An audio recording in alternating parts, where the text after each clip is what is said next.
Thank you for the purchase of our MicroAir RP Series dust collector featuring our Rotopulse automatic filter cleaning system. We have included the step-by-step video installation guide in an effort to ensure the system performs at its highest possible level in your facility.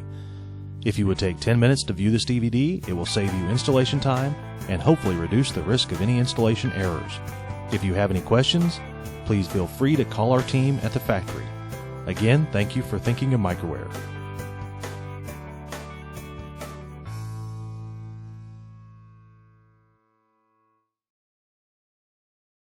Walk around the unit and check for any damage using the owner's manual. Confirm you have all the components. On the skid, you should find an inlet, the dust tray, leg braces, hardware, and owner's manual, and the silencer and leg kit. Using an overhead crane, lift the unit with the provided lift lugs located at each corner.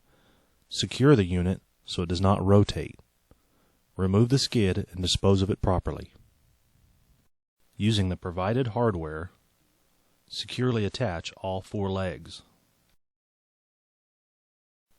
Gently lower the unit onto the ground. Install the 2 side and 1 rear leg brace. Do not install the front leg brace at this time. Tighten all hardware. Attach the provided foam to the top edge of the dust tray. Slide the dust tray into position from either side of the unit.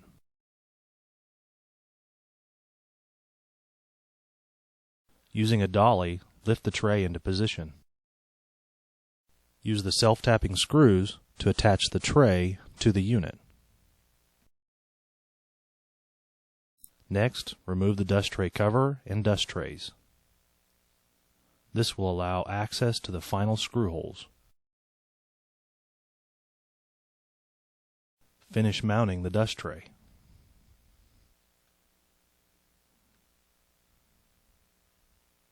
Reinsert the dust tray and replace the cover.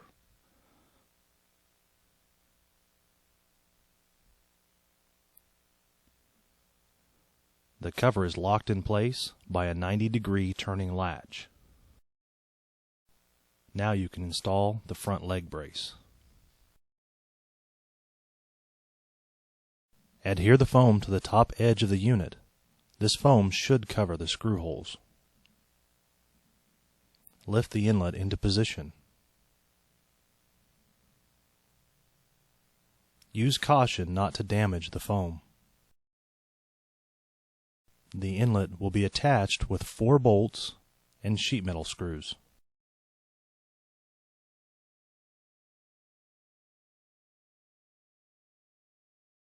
Remove 2 bolts and the sheet metal screws from the exhaust plate. Save this hardware for future use.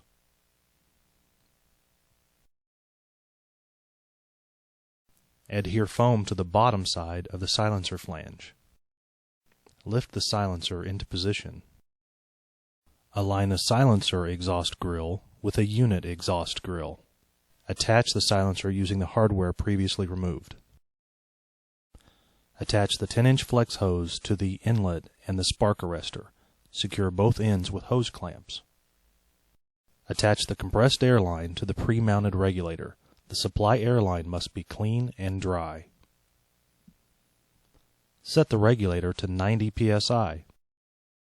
Do not use any valves or fittings that will reduce the airline size below 3/4 of an inch. This would dramatically affect the unit performance.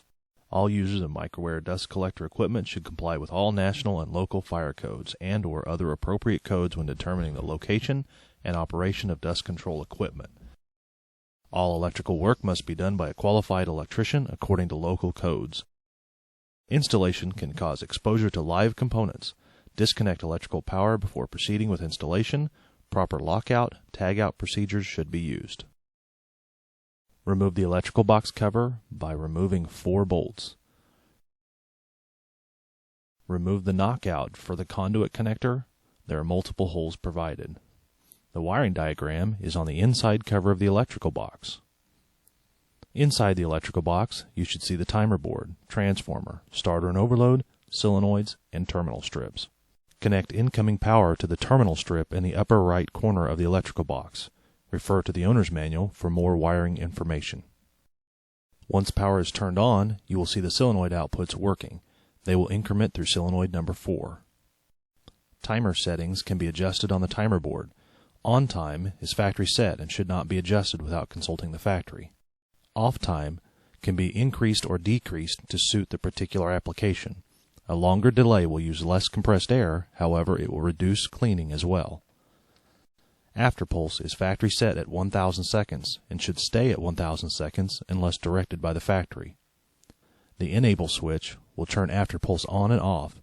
Under normal conditions, this should be left in the enable position. The overload protector can be adjusted to match the full load amps of your motor. This is preset at the factory. To test the overload, you push the red button labeled Test. To reset the overload, you push the gray Reset button. Use caution when dealing with the overload as it is connected to high voltage. Be sure to confirm the blower rotation before installing the electrical box cover. The rotation can be reversed by changing any 2 leads coming into the power box. Once compressed air is connected, you should feel an air pulse from the bottom of the solenoid when the corresponding timer board output activates.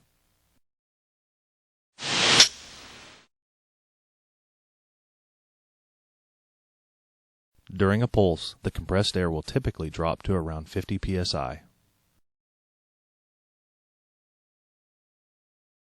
To remove a filter, twist off the 4-pronged knob, pull straight out on the cover.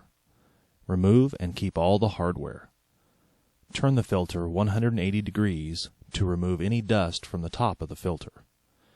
Using the D-rings on the filter cover, pull straight out to remove the filter. Support the underside of the filter so it will not rub on the metal edge of the opening. Reverse the procedure to install a new filter. Make sure a knob is used to seal the filter before installing the filter cover.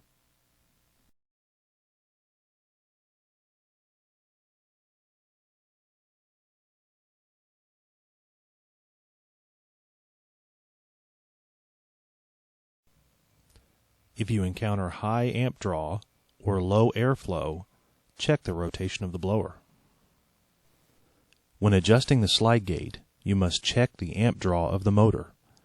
The motor full load amp rating can be found on the wiring diagram located inside the electrical box cover. Opening the slide gate will increase the motor amp draw. Continue to open the slide gate until the amp meter reads the motor FLA. Lock the slide gate into position.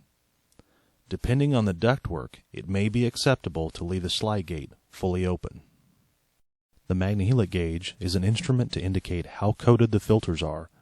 At startup, the gauge should read between 0 and 1/2 inch water column. Once the filter is seated, the gauge will read between 2 and 8 inches water column. This will vary depending upon specific installations.